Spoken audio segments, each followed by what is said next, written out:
Alright guys, so for those ones who don't care about spoilers, we have the full summary for Dragon Ball Super manga chapter number 69 of the manga.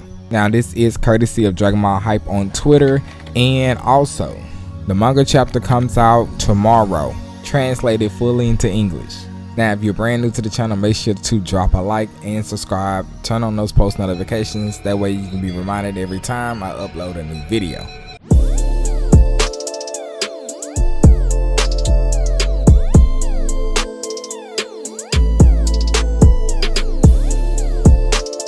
The title should be called The Secession of Planet Cereal. It goes on to say Granola returns to Planet Cereal, where he's received by a local. He tells him that the left wing of his ship has gotten damaged and asks him to fix it. A local Shishirian confirms and asks Granola about his next job, but Granola says that there might be a longer break, and he walks to the next little store. As he buys some water, the shop owner asks Granola about Gramps, who hasn't come to town recently. He confirms Gramps is fine, apart from bad legs, can't help it with such a long life, as he's coming from a race that lived longer than 500 years. The Shigorian people shop owner asks whether Granola and Gramps don't come and live in town, but Granola denies. The Shigorian people tells him to greet Gramps for him. While walking up the mountain, Granola talks with Oatmeal about how the Heaters found this planet after the destruction of Frieza's army and that they decided to rebuild it, and then they sold it to Shigorians for a high price. That makes Granola feel that the planet is no longer his. He decided to live in the mountains. Also, he can see the place of his old hometown from there, reminding him about the sands, which he won't forget. Back on Beerus' planet, Beerus and Vegeta is talking about how many planets the Saiyans have destroyed in the past, and also how it increased since the influence of Frieza's army. Asking about whether Vegeta blames the sins of the Saiyans on Frieza, which he doesn't. It was rather through King Vegeta's urge for getting authority which led to the destruction of the Saiyans. But Vegeta wonders what all this has to do with Beerus' technique. Beerus says that there's a deep connection and fires a blast to a nearby planet which blows up. This leading to the Oracle fish dropping out of his glass. Both the fish and Whis complain about Beerus' destruction yet another planet, which will soon be outgoing if he continues on that pace. Goku remembers Beerus' frightening strength. Beerus explains that that was just a little part of that technique. As Vegeta asks about how to learn it, Beerus pushes the Saiyan's face into the ground. Beerus asks whether Vegeta still cares about the Saiyan's sins and throws him into the tree. As he gets up again, Beerus says, "Let me tell you something nice. The one who suggested Frieza to destroy the Saiyans was me." I believe everybody in the Dragon Ball community theorized that maybe the secret was gonna come out this arc. And it did. Beerus finally told Vegeta that the Saiyans' destruction was ordered to Frieza by him. That's crazy. Beerus keeps provoking the anger and shock Vegeta, who transforms into his blue form and attacks. Despite Vegeta going all out, Beerus still keeps the upper hand. Then Beerus fires a Hakai on Vegeta's lower part of the armor, even Vegeta ending up in a crater. Goku remembers that technique, which he tried once but failed to do it. Whis confirms that it's not such an easy technique. Beerus tells Vegeta that he thinks about nothing but destruction. So if Vegeta wants to learn it, he needs to get rid of unnecessary thoughts. Before creation, there was always destruction, tells Beerus. Back at the Heater's place, they check the footage from 7-3 and sees the past event. The Sagambo gang attacked Zuno's place, or they got caught by the Galactic Patrol, who had Mirrors in charge. Then they get the footage to where Sagambo and the others escape from the Galactic Patrol, which was done by Wish from the Dragon Balls. Elec has never heard of these, but figures that weird things have happened before, such as Frieza's resurrection, and feels it was connected. Interestingly, Malcolm remembers hearing of the Namekians though. Gas notes that they used to live on Planet Cereal, or wonders whether they got destroyed as well, but Elec remembers that one survived. Monato, who lives together with Granola. On Planet Cereal, Monato, an old Namekian, sits in his house watching TV.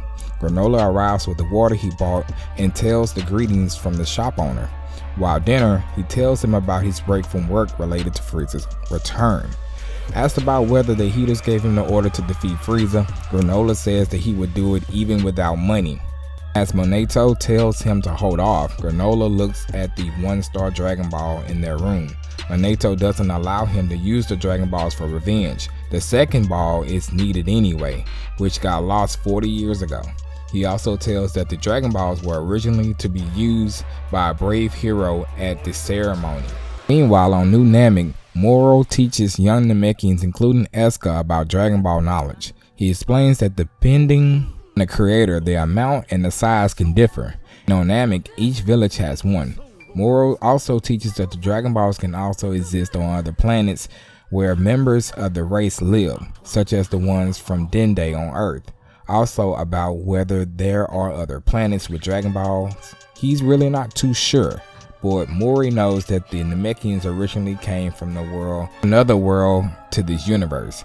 As he heard that some live on other places than Namek, asking about the current situation, Moro is afraid they might get destroyed. As you can tell, the translations are a bit wacky, but it's basically stating that Moro is saying that he doesn't know if Dragon Balls are on other places or not. He says that they can be, as we can tell now, but Mori is not sure, and he's possibly feared that they might have already gotten destroyed. On Serial, Monato tells that back then, several tens of Namekians lived there. Now it's just him left, and if he dies, the Dragon Balls will also disappear. Nola thinks about acting quickly and bringing the planet back to the state of 50 years ago, but Monato tells him not to forget about the nice Shigarians. He tells Granola to forget about revenge and take some rest. With Monato sleeping, Granola watches Shigarian TV, which suddenly gets a breaking news. Shigarian found, while looking for insects in the mountains, the 2-star Dragon Ball, which they cannot figure out what it is. Granola immediately disguises himself, runs into town and steals the ball from the Shigarian scientists, which just took a break from investigating it. The police searches for the thief, but Granola is already out of town. Oatmeal asks Granola if it's really okay to ignore Monato's order, but Granola tells him to worry as he has an idea, and asks Oatmeal to tell him the words Monato told him to summon the dragon out of the 2-star balls, out of the 2 balls. Out of the 2 balls comes the dragon, who tells that he can fulfill one wish within his limitations. Oatmeal explains to Granola that he can tell the wish in his normal language. Granola tells his wish, "I want to be stronger than anyone. Make me the strongest warrior in the universe." So I want to know what you guys think. I want to know your thoughts down in the comment section below. Do you think Granola will become the strongest person in Universe 7? What are the odds that a Namekian lived on planet Serial? You think Vegeta will let go his pride as being a Saiyan and just think about destruction to learn the Hakai technique? Courtesy of Dragon Ball Hype on Twitter, there's an image that popped up with a preview for Chapter 70. The release date too, which will be March 19th, so it's going to be early again next month. The article says the true potential of the strongest warrior of Universe 7 is... That's the cliffhanger. So as you can tell, we have the Heater clan who found out about Moro, who found out about Miris. All that data is available. Now, how they choose to use that data is beyond me. I don't know how that's going to happen, but you have them with that much data and power at their disposal. We have Granola, who is summoned a dragon, who wishes to be the strongest warrior in Universe 7. I don't know if that dragon is actually going to grant that wish, but if he does, then that's a big threat. And then we have Goku, who's training with an angel, Whis, who has the mastery to transform into a technique that can rival even the gods. And then we have Beerus, who's teaching Vegeta to let go of everything unnecessary thoughts and emotions to go ahead and develop the Hakai technique. So it's a lot going on in this arc, and I can't wait to see the next chapter. Y'all let me know what you guys think. Drop a like, subscribe, and I'll see you guys in the next video.